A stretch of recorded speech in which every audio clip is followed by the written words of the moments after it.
All right, so I'm talking about in-ear monitors for bands today. A lot of bands ask me, hey, can you help us get onto an in-ear monitor system? So I'm going to talk about that today using the system that I built for a band here.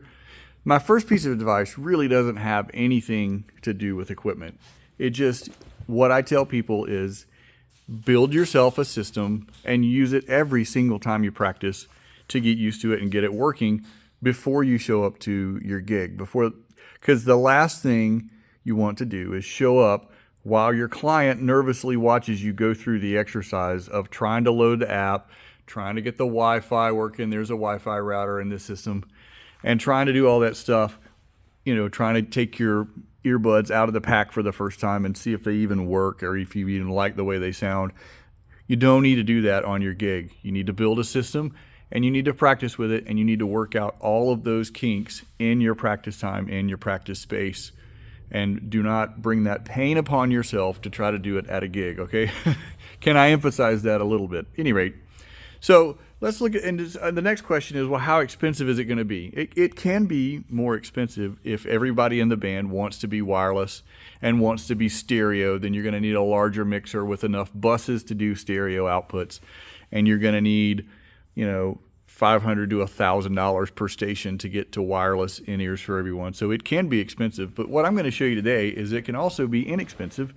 This band is a 9-piece band, but a lot of people on stage don't move. Drummer, bass, both keyboard players sit down, and the horn section, the 3 horn players, all stand on a riser in the same place. So don't necessarily need to spend the money on wireless ears right off the bat. Now maybe down the road when your band is more successful and you're having more gigs, you want to switch over, that's fine. But in the meantime, but some stations like the drums are never going to move around, so it's always going to make sense to have the drummer be wired and to save that money. So I'm going to show you 2 things. Number one, I have a headphone amp here in the rack, and this just comes straight off the X32. I should point out this is a 9-piece band, so everybody's ears are mono in this case. Just because the X32 is limited in the number of outputs. If you wanted to go to stereo, you could move to something like a Wing that has more outputs. So, but this headphone amp plugs straight in. And then one of the difficult things is to find a headphone extension that's reliable and works, and it's kind of an odd cable. So what we've done here is I have this cable. This is TRS on one end. We'll plug that into the bass headphone amp there.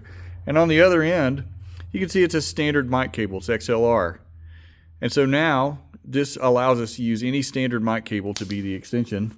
And I have this little box from Behringer here that converts XLR. One pin has the left, one pin has the right, and one pin has ground on it. But it's a headphone level signal, so we're not worried about ground noise and those kind of things. And there's an attenuator, rheostat feels like here, kind of volume knob. And it clips on your belt. These things are $12 to $20 depending on where you buy them. And for someone who doesn't move around like bass, drums, keys, in this case, it's a great option. Inexpensive and gives you lots of control along with the app to make your individual mix. And then on the horn section, we have this one. So this uses XLR as well, but it's powered. So it has batteries, and you can see if I turn it on, then it tells me my battery's good. And so this is its own headphone amplifier in one. It clips onto your belt as well. And you can see on the board here, I've got outputs for trumpet, trombone, and saxophone. And the nice thing about this is if at some point the horn section wants to go to wireless, we've already got the XLRs ready, and we could switch over to wireless pretty easy. And then I'll talk about the last 2 outputs here for vocals. Those are XLR, so those vocals will probably be wireless right off the bat because they are moving around a bunch, and we'll probably start with $300 to $500 little bullet wireless in-ear systems of 2.4 gigahertz, and they can plug right in the front there. And the other half will clip onto your belt. So again, a little bit more expensive, but not terribly expensive. We have 2 of those for the 2 singers here. So that's what they'll be doing. So for not tons of money, a 9-piece band can be on in-ears. One last thing I want to talk about in the rack here is this split snake. I'm going to take this cable out of the way. And so you can see everything is labeled. So when you roll this thing into the show, everybody knows exactly where to plug in. It's not ambiguous. And what the splitter does, and not all rigs have to have it, but this one does. The split, for example, you plug in the kick, and one copy of that is going to go into the mixer here to provide the in-ear monitors. And then the other output is going to be the fan out here. And that allows you to hand off a completely independent copy of all your signals to the front of house mixer so that they can make the mix that they need to make without messing with your in-ears. And you can have your in-ears the way you like them, EQ and even reverbs and stuff like that if you want, without having to affect the front of house mix as well. So this is kind of a little bit next step in the system to have the splitter in it. But these splitters are inexpensive on eBay and they're pretty common, and most front of house guys are used to kind of seeing this. So this is it. Use it every time you practice. Get really good at it. Get your mixed and get comfortable working with the band, using the in-ears, talking to each other.